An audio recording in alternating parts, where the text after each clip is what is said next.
করতেছি। চলো, hello students, welcome back to let's improve 9 and 10 channel. আমি তোমাদের সৌরভ স্যার, তোমাদের হিস্ট্রি এবং জিওগ্রাফি এডুকেটর। চলে এসেছি আজকে খুবই গুরুত্বপূর্ণ একটা বিষয় আলোচনা করতে, সেটা কি জিওগ্রাফির ফাইনাল সামেটিভের ফাইনাল সলিউশন। তো আর দেরি না করে চলো দেখা যাক। তার আগে ভিডিওটি অবশ্যই লাইক করো, বন্ধুদের মধ্যে শেয়ার করো এবং চ্যানেলটিতে নতুন আসলে চ্যানেলটিকে সাবস্ক্রাইব করো। তো চলো দেখে নেওয়া যাক বিষয়টা। ফার্স্ট অফ অল, প্রথম অধ্যায় থেকে আমি যে 2, 3 নম্বর এবং 5 নম্বর প্রথমে, আচ্ছা একটা জিনিস মনে রাখবে যে কিছু কিছু প্রশ্ন রয়েছে এরা 2-এও আসতে পারে, 3-এও আসতে পারে। আমি সেগুলোকে একই জায়গায় রেখেছি। যেরকম প্রথম চ্যাপ্টার থেকে যে কয়েকটা টপিক আছে সেই টপিকসগুলো 2 নম্বরও আসতে পারে এবং 3 নম্বরও আসতে পারে। তো সেগুলোকে আমি একই জায়গায় রেখেছি, তুমি দুভাবেই প্রিপেয়ার করবে।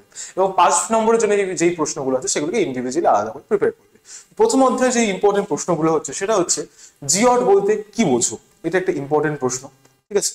স্বাভাবিকভাবেই সবার বিদ্যালয় আলাদা, সবার স্কুল আলাদা, সবার স্কুলের মধ্যে সবার প্রত্যেক শিক্ষকের প্রায়োরিটি আলাদা যে কোন প্রশ্নটা সে দেবে। কিন্তু একটা এস্টিমেট ধরে, একটা স্বাভাবিকভাবেই একটা অ্যানালাইসিসের মধ্যে দিয়ে আমি বলতে পারি যে এই কয়েকটা প্রশ্ন প্রত্যেক বিদ্যালয়তেই ইম্পর্টেন্ট। তো স্বাভাবিকভাবে প্রথম প্রশ্ন হচ্ছে জিওড বলতে কি বোঝো, কুলীন গ্রহ কি, জিপিএস কি এবং এর ব্যবহার লেখো, বামন গ্রহ কাকে বলে এবং পৃথিবীতে অভিগত গোলক বলা হয় কেন। পৃথিবীতে হয়েছে, পৃথিবী কে হবে, ঠিক আছে। পৃথিবীকে অভিগত গোলক বলা হয় কেন। নেক্সট চলে আসা যাক 5 নম্বরের প্রশ্ন। 5 নম্বর প্রশ্ন আমি তোমাদের প্রথম অধ্যায় থেকে একটাই রেখেছি, সেটা হচ্ছে পৃথিবীর গোলাকার আকৃতির সপক্ষে সপক্ষে প্রমাণগুলির সচিত্র বর্ণনা দাও। সচিত্র বর্ণনা, তোমাকে এখানে সচিত্র একটা বর্ণনা দিতে হবে। দ্বিতীয় অধ্যায় চলে আসা যাক। দ্বিতীয় অধ্যায়ের প্রশ্নগুলো বেশি ইম্পর্টেন্ট। ওই জন্য আমি এখানে 2 নম্বর আলাদা, 3 নম্বর আলাদা করেই করা হয়েছে। 2 নম্বরের প্রশ্নগুলো কি, অধিবর্ষ কাকে বলে, কোরিওলিস বল কাকে বলে, এটা ইম্পর্টেন্ট একটা প্রশ্ন। সৌরদিন কি, যাই হোক সৌরদিন কি, ছায়াবৃত্ত বলতে কি বোঝো, অপসূর ও অনুসূর কি, এটা একটা ইম্পর্টেন্ট প্রশ্ন। মেরুজ্যোতি কি, ফেরারের সূত্র লেখো, one of the most important প্রশ্ন, ঠিক আছে। নেক্সট প্রশ্নতে আসা যাক। নেক্সট 3 নম্বরের প্রশ্নের মধ্যে কি রেখেছি, 3 নম্বরের প্রশ্নের মধ্যে আমি পার্থক্য রেখেছি। তোমরা স্বাভাবিকভাবে গুগলে অনেকগুলো পার্থক্য আছে, পার্থক্য বেশিরভাগ ক্ষেত্রেই কোথায় আসে, 3 নম্বর হলে 5 নম্বরে আসে। তাহলে প্রথম যে পার্থক্যটা রয়েছে সেটা হচ্ছে আহ্নিক গতি ও বার্ষিক গতির মধ্যে পার্থক্য লেখো, ইম্পর্টেন্ট কিন্তু, হ্যাঁ। নেক্সট রয়েছে মহাবিশ্ব এবং জলবিশ্বের মধ্যে পার্থক্য লেখো, ফেরোরের সূত্রটি, আচ্ছা এখানে ফেরোরের সূত্রটি এক্সট্রা ভাবে এসেছে, সেটা আলাদাভাবে রাখো। 3 নম্বরের মধ্যে ফেরোরের সূত্রটাও রয়েছে, হ্যাঁ। নেক্সট প্রশ্ন 5 নম্বরের, পৃথিবীর আবর্তন গতির ফলাফল সংক্ষেপে আলোচনা করো এবং কিভাবে ঋতু পরিবর্তন ঘটে তা চিত্র সহ দেখো। তার মধ্যে প্রথম প্রশ্নটা পৃথিবীর আবর্তন গতির ফলাফল সংক্ষেপে আলোচনা করো, এই প্রশ্নটা খুবই গুরুত্বপূর্ণ রাখে। নেক্সট অধ্যায়, তৃতীয় অধ্যায়। তৃতীয় অধ্যায়ের মধ্যে কি রয়েছে, অক্ষাংশ কাকে বলে। তৃতীয় অধ্যায়ের মধ্যে কিন্তু তৃতীয় অধ্যায়টা স্বাভাবিকভাবে অনেকটা বড় এবং ওখানে অনেক কিছু আমাদের মাথায় রাখতে হবে। প্রথমেই যেটা রেখেছে সেটা হচ্ছে অক্ষাংশ কাকে বলে, ঠিক আছে। নেক্সট অক্ষরেখা কাকে বলে, মূল মধ্য রেখা কি, নিরক্ষরেখা কাকে বলে, দ্রাঘিমা রেখা কাকে বলে। তোমাকে এই চ্যাপ্টারে যতগুলো রেখা আছে, যতগুলো কনসেপ্ট বেস কোয়েশ্চেন্স গুলো আছে সেগুলো সবগুলোই মুখস্থ করতে হবে। যেমন অক্ষাংশ, দ্রাঘিমাংশ, মূল মধ্যরেখা, নিরক্ষরেখা, এই সব কিছুগুলোই তোমাকে ভালো করে পড়তে হবে, কারণ কি 2 নম্বরে এখান থেকে প্রশ্ন এসে যায়। নেক্সট হচ্ছে মহাবৃত্ত কাকে বলে, প্রমাণ সময় বলতে কি বোঝো, প্রতিবাদ স্থান কি, AM ও PM কি জিনিস। AM PM কিন্তু ইংরেজিতে মনে রাখার চেষ্টা করবে, ইংরেজি লেখার চেষ্টা করবে। আন্তর্জাতিক তারিখ রেখা বলতে কি বোঝো, ইম্পর্টেন্ট প্রশ্ন। নেক্সট দেখা যাক 3 নম্বরের প্রশ্ন যেগুলো রয়েছে, প্রমাণ সময় ও স্থানীয় সময়ের মধ্যে পার্থক্য লেখো, নিরক্ষরেখা ও মূলমধ্য রেখার মধ্যে পার্থক্য লেখো। তারপরে রয়েছে অক্ষরেখার বৈশিষ্ট্যগুলি আলোচনা করো বা বৈশিষ্ট্যগুলি লেখো। এর মধ্যে প্রমাণ সময় এবং স্থানীয় সময়ের পার্থক্যটা ইম্পর্টেন্ট, মূলমধ্য রেখা এবং নিরক্ষরেখার পার্থক্যটা খুবই ইম্পর্টেন্ট। দ্রাঘিমা রেখার বৈশিষ্ট্যগুলি লেখো, অক্ষরেখা এবং দ্রাঘিমা রেখার মধ্যে পার্থক্য, এটা ভেরি ভেরি ইম্পর্টেন্ট, এটা ধরে রাখো, এটা খুবই ইম্পর্টেন্ট প্রশ্ন, ঠিক আছে। এই প্রশ্নটা প্রায়শই দিয়ে থাকে।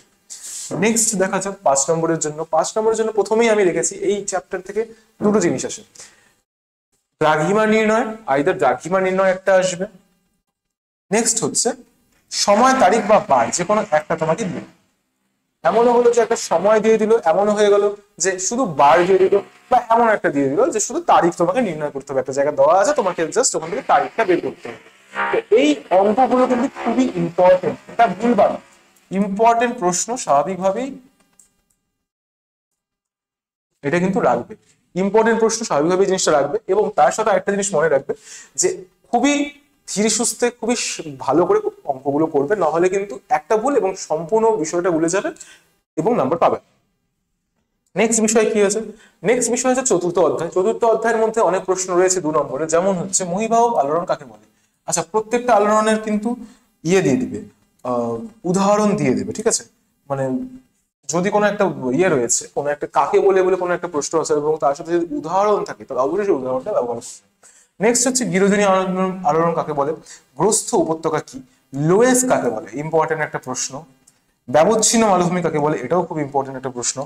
ডেকেন ট্র্যাপ, ভেরি ভেরি ইম্পর্টেন্ট, ঠিক আছে।